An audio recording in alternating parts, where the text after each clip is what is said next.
Where are you? Are those short bottoms or is it a dress? It's a dress. Oh, because when you got up, it looked like you were wearing shorts. Oh, really? No. Oh, I thought you could see my coochie coo. Sometimes you can at that angle, so maybe I need to watch that. Okay. We'll save that for our only. Yeah, the bloopers. Okay. So I wore a stripper dress today for the occasion. This is what I would wear to work. This would be one of my work dresses. It's very lovely. Thank you. It's very cheap because I'm cheap. And it can easily be destroyed. You just pull it right off, do your lap dance. This is a typical stripper outfit. That's not what you wore on stage, though, right? Yeah, I would wear this on stage. Why not? I thought you were doing like a private show or something like that, private parties. I would wear this on stage, yeah. Why is this offensive? You don't like it? You know what? From my perspective, it looks like it's expensive. Really? Nice. You don't want to wear anything too expensive at the club. Because, bitches will purposely burn you with a cigarette. I mean, they'll do all kinds of stuff. Yeah. Really? I'm bitches. No.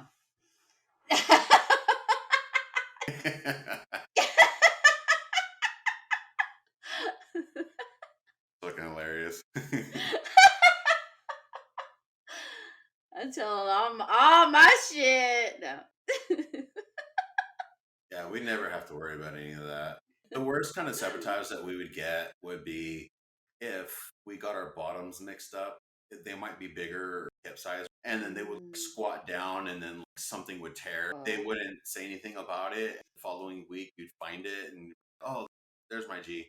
And then there's like a big tear down the side of it. It's like showtime. Well, I guess I'm not wearing this one. Most guys, they'll have their under G. At least I think most guys, at least all the guys from my shows had like an under G. It's just like girls. So it's like a nude one under the original, a double G. It's not nude, but it was a way of protecting the costume. All right, so one of the things that kind of stuck out to me was Leon Isaac Kennedy. He was talking about the innocent times at the mansion. It was kind of weird that he would say that. All these other girls, they were kind of saying the same thing. They're like, yeah, it kind of started off empowerment, started off with equal rights, sexual liberation, everything was all fun. And then it took a dark turn. In the first episode, that's something that you kind of see happening regularly. And it's like, oh, okay. So you kind of start getting a feel for what it was like in its heyday, going from the 70s to the 80s. There was a big jump in kind of the direction that it went into. Around the 80s, would you say? Is that what they're saying? It went down in the 80s? Yeah, from around the 70s to the 80s. That's when shit started getting really dark. So I just wanted to see what your thoughts on that was. Well, I don't know too much about the early years, so I couldn't really speak on that part.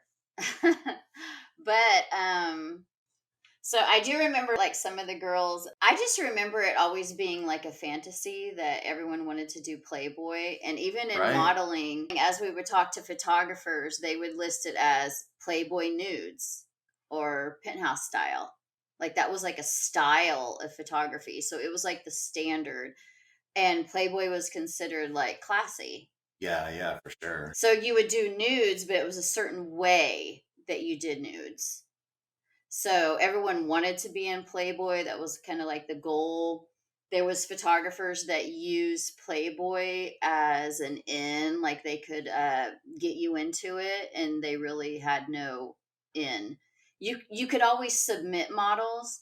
So models would like fly all over the world thinking they were going to get into Playboy. Like it was a big thing to do something like that. So I can see where if you go there and then you find out that you're going to get invited to the bedroom, like they do put you on the spot with that.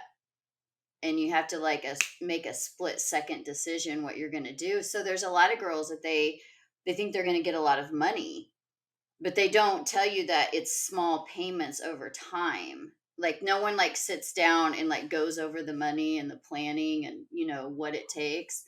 So I can see where girls could get, especially if they're young, 18, 19, and they don't know a lot.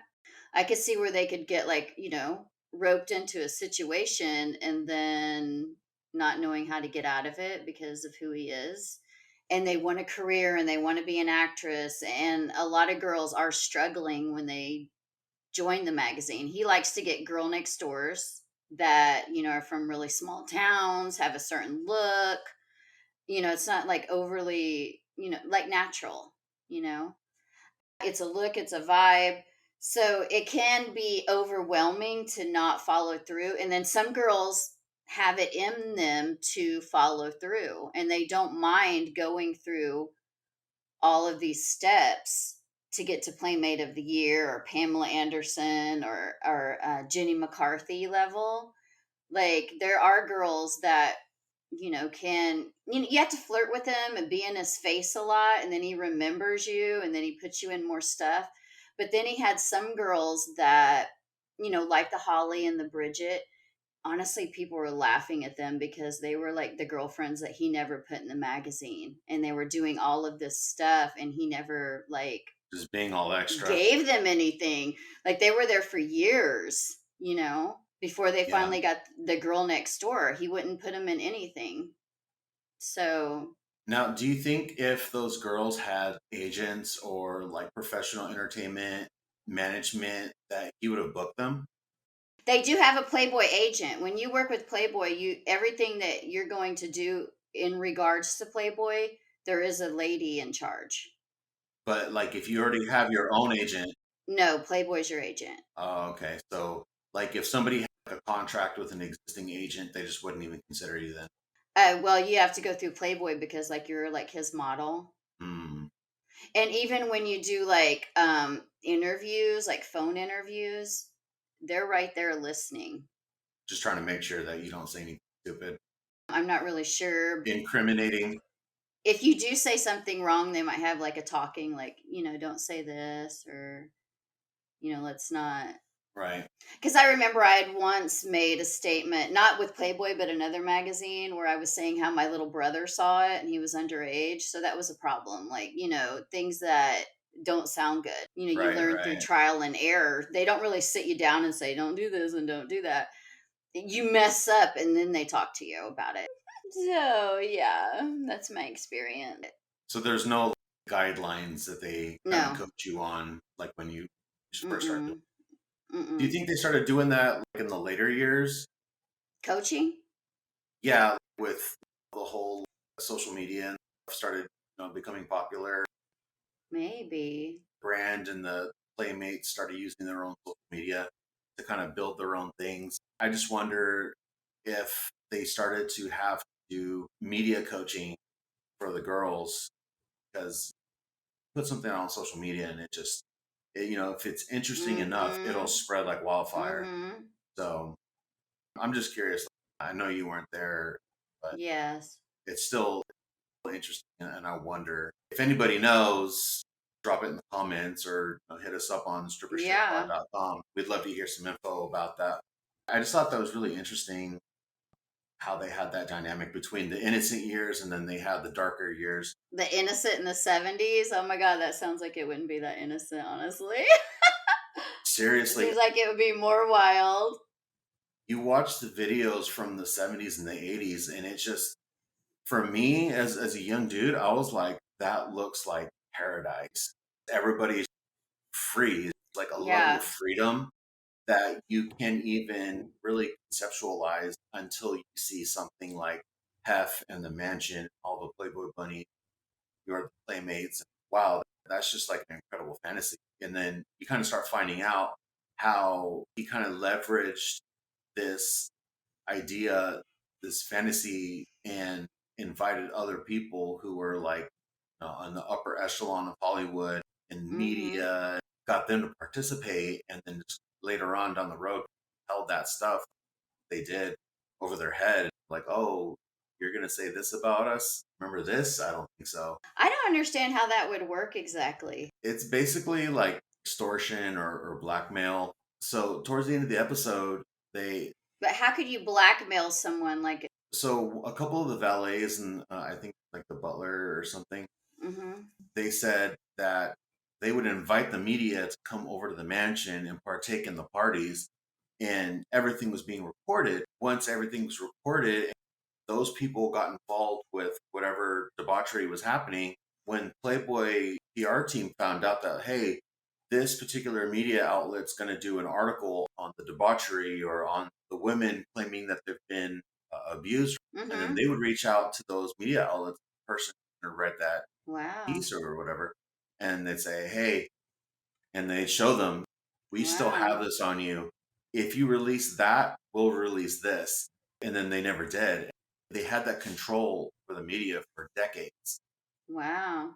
Yeah, because they were inviting people over that could basically shed light on the darkness that was happening in the mansion. So that's how they did that. They basically just had dirt on them. I thought they were saying they also had it on the Playmates, but like, I saw some old footage where he announces he has cameras everywhere. Yeah, that was one of the interviews that he did in episode one. They asked him about the Yeah. camera equipment, and he was like, Mm-hmm. yeah, I have camera equipment. And they were like, why do you have it in your bedroom? And he was like, well, sometimes I want to record something. Mm-hmm. They were more or less, they were just kind of like, oh, you're being cheeky about it. But had he had that same interview today, they would have Yeah. grilled his ass. Yeah, it was different back then in Hollywood. Nobody talked about all the everything, acting, like every aspect was sexual harassment. And I think a lot of Yeah. people, there's like an old saying, like you work your way to the middle and then you sleep your way to the top. So otherwise, you're just mid range. A lot of people that did seem to go further were the ones that were going into his bedroom, and that's not fair. But I did notice like the girls from like Canada and the UK, they seem like legitimately there because they were good at what they do, modeling. Mhm. So, and then they kind of felt put out that they had to basically sleep with him. It was kind of like an ongoing thing, but then that didn't mean you would necessarily get the yearly either, because they were fighting for that yearly title. So, well, my question for you is some of the girls that were there, do you think that some of them were there because they were just a little bit more promiscuous than say some of the other models, and they were actually just there to enjoy that? Or do you think they all had an agenda? Like they were like, this is my career. I need to get this money. I need to be on the cover. Well, yes, Holly even talked about that. She said when you get invited in the bedroom, there's different girls. Like some do it one time and then leave and they never come back. They go back to their hometown. Some, like she said, they fight for it because they're like, I already slept with him. I need to get something out of it. So all those girls that were there for like 5 and 8 years, that's a long time, especially in Playboy years, because like you do so much that how can you complain all these years later? A lot of those girls were there for a lot of years. Right. So you put up with it this long, and now it's almost like, like you got a best friend and they're palling around and everybody's having a good time. And then you like turn on them and be like, I don't like what you do. You did this, that, and the other. Like, how is that fair to your friends? Right. Like, they have it's not fleeting. You stayed and you put up with it and you put up with it and you saw the abuse. And if you really did things with animals, you didn't let anyone know. I mean, you just let animals get abused or people get raped. You watch people get raped and you didn't like jump in and do something.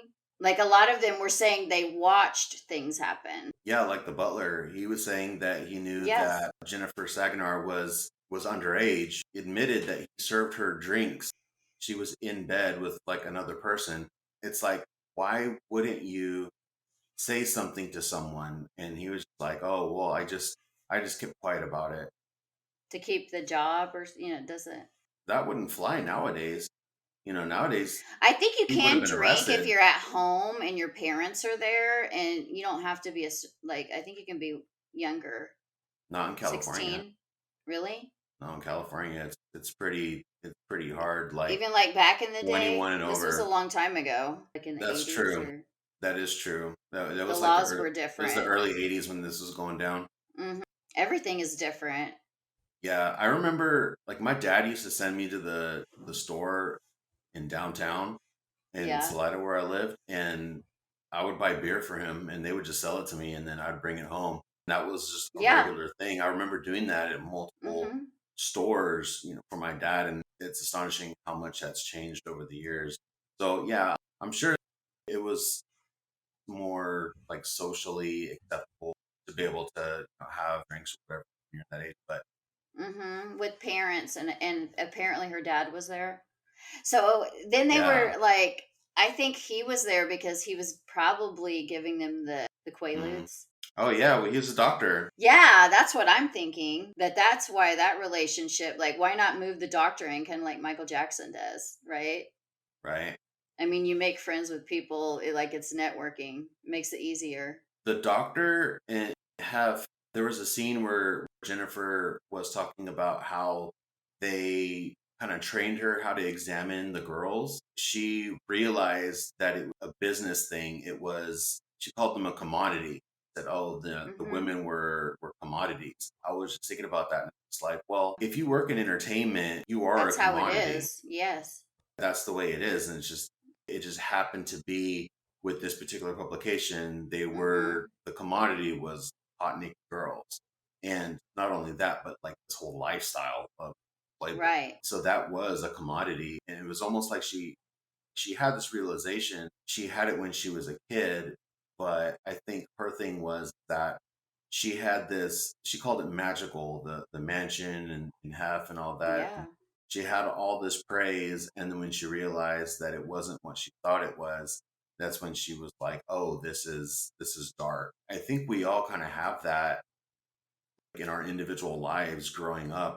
You think the world's one way, Mm-hmm. and then all of a Mm-hmm. sudden you have your big adult moment, and then you realize, oh, the world is not at all what I thought it was. You're there. Then you go to explore it on your own. Yeah, I didn't understand why they would have kids there anyway. I didn't understand that part. It seemed like they were really heavy on grooming them to be a part of that lifestyle when they got older. And it kind of became apparent when Hef invited Jennifer into the room. That was like, oh no. And I think she knew that when she got uncomfortable in there and she was like, what's going on? And then she said after that moment, she realized the situation that she was in. And I wonder, like, how many other people, like young girls that were like that, were kind of groomed in the same way and Right. then just kind of invited into the room and then like, hey, so what's up? But she also said that she had a book deal, and then they wanted to know what those dates were, and then they got them all canceled. So I think she also had a grudge there because this was like way back, I guess. Hmm. And 2005, I believe, she had a book deal and she was doing tour. So they put the kibosh on it, but she wasn't talking about any of some of these other things about Hef. So that came out later. It's just the fact that he's dead and now they're really like hitting it with all this like stuff. Do you think that maybe his absence from the company kind of lifted all of the gates that protected him? Or, I mean, even when this documentary came out, Playboy came out and said, we validate the experiences of these women, we support them, blah, blah, blah. So it is an entirely different company now.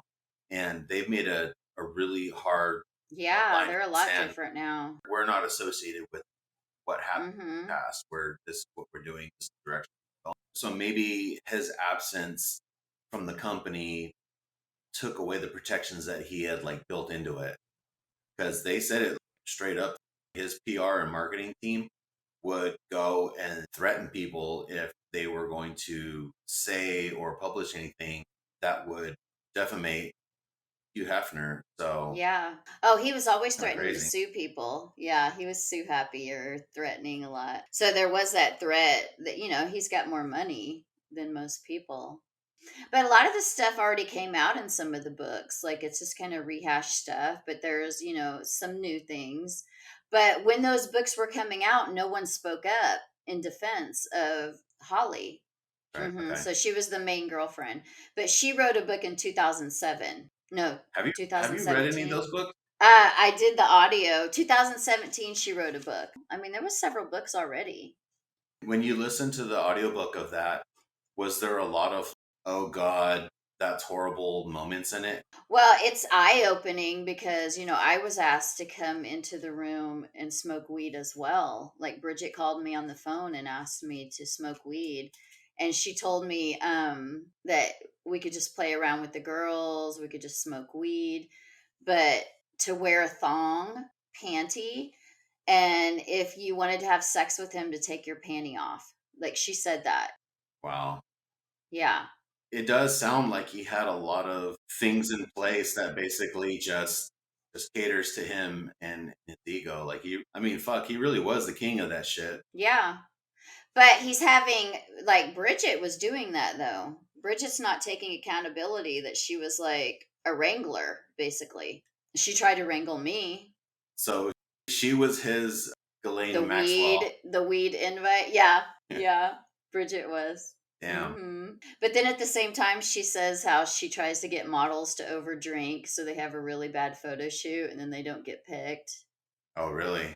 Yeah, or they make a fool out of Damn. themselves, or, so she was a menace there, actually. You know what trips me out about this documentary? They interview journalists who weren't even like a part of any of the stuff that was happening, and they kind of covered some of these subjects after the fact, but they talk as if they were there and witnessed the stuff themselves. Yeah. And I kind of wish they left out the other journalists from the documentary. It's a lot of hearsay. Exactly what I was going to say. I don't know if they just needed to make the episode longer or just, to add more content to it, but I really don't trust anything that the journalists say because Right. being that he's gone, they can say whatever they want. He's not going to sue them for defamation. I would prefer them to keep the journalists out unless they were actually involved, saw some stuff, heard some stuff.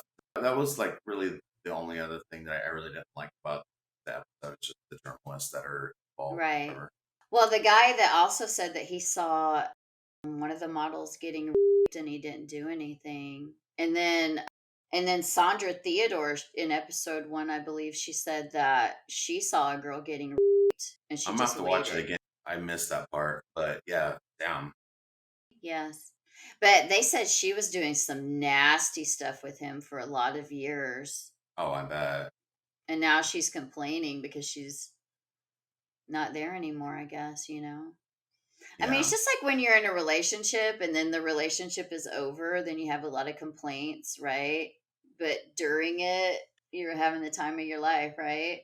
Smoking the 100%. weed, hanging out, spending the money. I think that happens to a lot of people, especially like young people in entertainment. Mm-hmm. They, Have a lot of fun. relationship, Mm-hmm. whatever, they have a whole bunch of fun. And then once it's not fun anymore, they're like, oh, I was used. Yes. One thing that I did want to talk about just a little bit. Remember how we were talking about how Hef was on that TV show and he was debating with that like radical feminist woman? I keep Mm-hmm. seeing a lot of things popping up on social media, and there's a lot of these feminists that are very anti women showing their body or using their body as a means to generate income and stuff like that.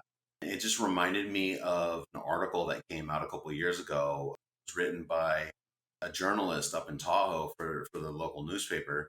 And in her article, she basically was just like totally just shitting on all the go-go dancers out there and saying, oh, well, these women shouldn't have to be exploited. And then one of my friends wrote back to that newspaper and was basically saying, like, look, you don't speak for all of us. The vast majority of us Mm-hmm. working, this is our dream. We want to be Mm-hmm. dancers. We're here because we want to. Nobody made us. And the fact that people are willing to pay to see us dance is incredible. This is our choice. We made the choice. We had the ability to make this choice. And that's the whole premise of feminism is to Mm-hmm. have a choice. Whereas way back in the day, women didn't have those choices. And they Right. were forced into doing whatever it was that they either had to do or they were excluded from. Just having that choice, I think, is pretty remarkable as an entertainer that now women have so much more control over their career. But like I keep seeing a lot of women complaining about men controlling the industry. And I'm sure they do in a lot of places, like especially in Vegas, but where all my producers in Tahoe and Reno and even Sacramento and the Bay Area have all been women.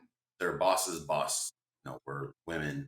I'm not seeing that side of it, which I think is a positive because it's progressed to the point where women are running the show. There's very little traces of the old guard that controlled it before, which there's a lot of shit in the past. And watching the first episode of Secrets of Playboy, you kind of see how people like Hef were able to control their industry, and now it's just getting to the point where it's very equal. I thought that was really cool. Well, and victims are more so being believed. In the past, had you spoken out, usually they would just say like, you're exaggerating, you didn't make Playmate, now your butt hurt. You know what I mean? Like, right. it could be a little bit of that. I'm butt hurt too. I'm traumatized. I should be the one speaking out. I'm the one that got done wrong. No, I think he's a nice guy. I like him. I think a lot of it was over exaggerated. It sounds like it was.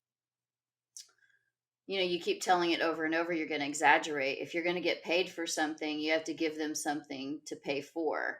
So when I looked it on the website, they have their little picture all linked, for the movie. Yeah. So it is still giving them press, and they each had their little bio picture on it too, which means they are all in show business. I don't know if you noticed that, because even I have one of those. Like, so why would they put their photo on there? Because some of them, the photo are missing, but you have to pay to get your photo put on that movie listing. Yeah. So IMDb. Yeah, their photo is on there. You know whose photo is not on there is Jennifer Sagonar. Her picture's not on there, but all the other ones are. She's not in the industry, yeah. She tried to do a book, though. Yeah. And it sounded like she had a really good story. Like, some of them were having good stories, and then all of a sudden she assumed that they were going to do a threesome. That's still hearsay from what she said. It was still hearsay, in my opinion, when she explained it. Assuming, I could pick it apart, but I think anybody can, with the proper motivation. if you know a little bit more about it and how it works, you could say, well, that doesn't really happen. I never saw orgies anywhere. I thought I was going to, but when the cameras come on, they pretend to do a lot more than they're actually doing. Like at the parties, when the cameras come on, the girls are dirty dancing and like, wow! And, just really cutting a rug. And, just the cameras turn off. They're just like, like back to life. And then here comes the camera again. And they're like, that's just how it is. It's definitely fake. Turn it on for the cameras. Yeah, because you're going to be on TV, so you act like you're having a really good time, and it wasn't really that great. It's really funny to watch, though, when you go to those parties and you see the camera guy, and then when they walk away and it just goes back to normal. Interesting. And I can't imagine people would just have a bunch of sex everywhere, That's the way I envisioned it. Me too, but that's not what I saw. People were just like having their drinks. I saw like naked people in the thing, but they weren't doing anything. Maybe they're just excited to be at the Playboy Mansion. They take their clothes off and get in the water thing. There's no hotties running around all the time. It's not like that. Now, there are playmates on their off days, no makeup, hair bunchy. It's like a normal house. And they come in and they're eating free food because it's like an open door policy. So you'll see, I think it's Julie McCauley from Growing Pains. Like, she was always there. Oh, wow. She used to be on a TV show. She just comes to get free food. It's not all that glamorous like you would imagine. The parties are glamorous, though. That's different. Hey, you had me at free food. Yeah, I like free food. If I lived in California, I would go there too for some free food. They have a really good kitchen. Who's running the mansion now? Do you know? Like, who owns it? I heard they tore it all down. They're going to make something else, which is terrible. Really? It's so sad. They could have made it like a museum. Yeah. And they could have charged money just to walk through there. Yeah, because it was a huge piece of American pop culture.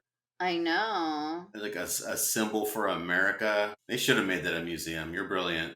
That's what they should have done. The city or somebody, I don't know. Somebody should have saved it. I don't know. I think with a lot of the backlash coming out from these documentaries, is people are they turn tails so quick. Oh, well, these people said this. Well, fuck that guy. Post everything that I can on social media that proclaims I hate this guy, and all these other people are going to love me for saying that. So I'm going to keep posting it. Bunch of self-righteous garbage. Yeah, the Me Too movement. Yeah. He would have gone down in the Me Too movement too. Honestly. Oh, 100%. With oh yeah.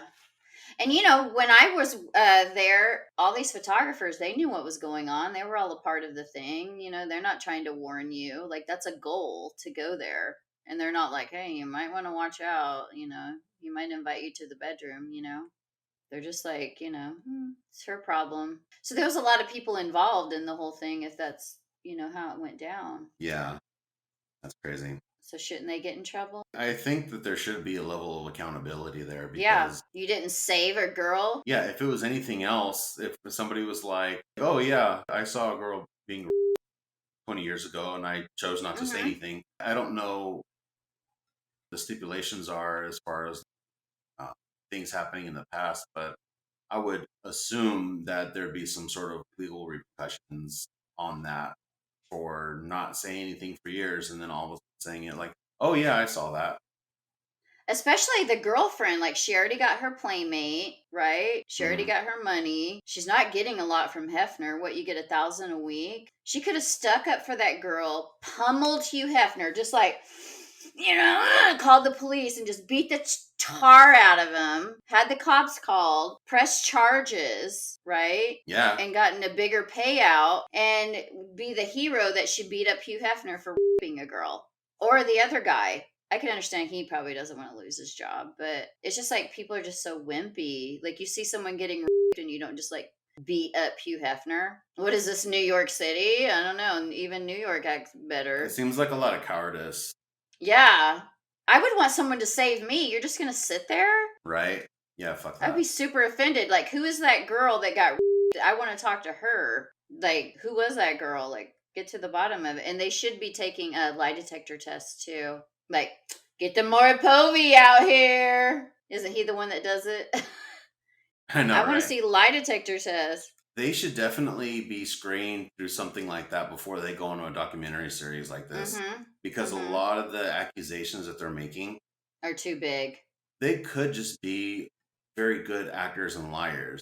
The general public will never know because they don't know what their screening process is like. They're just, oh, these are just people that say that they were involved. They say that they were there. They say they saw something, but there's absolutely no evidence to prove any of it. And what did they get paid? Yeah, and what are they promoting right now? Yeah. And apparently a lot of the people who are saying all these things about all these negative accusations and stuff about Hugh Hefner and the Playboy Mansion or Playboy company in general, they've all got their own books to sell and other things that they're selling. And it's kind of like, okay, well, there's definitely a motivation there to speak up now. Yes. Especially after so long. I don't trust it completely. So I want to know what they got paid. I would love to know what they got paid because they do get paid something, right? For being in the documentary. Could be some good money. You never know. Oh. So I know this guy that said his wife worked as a butler, I believe it was, or in the kitchen. I can't remember. But they asked her to be in it. And because she only had good stories, they didn't want to hear it. Yeah, that's shitty. Well, we'll see what happens in the next episode. Yeah. We'll keep watching. The saga continues. What next? Yeah, I'm gonna have to catch up. I think you're a couple episodes ahead of me. Yes, I know. We'll do this again with the episode 2.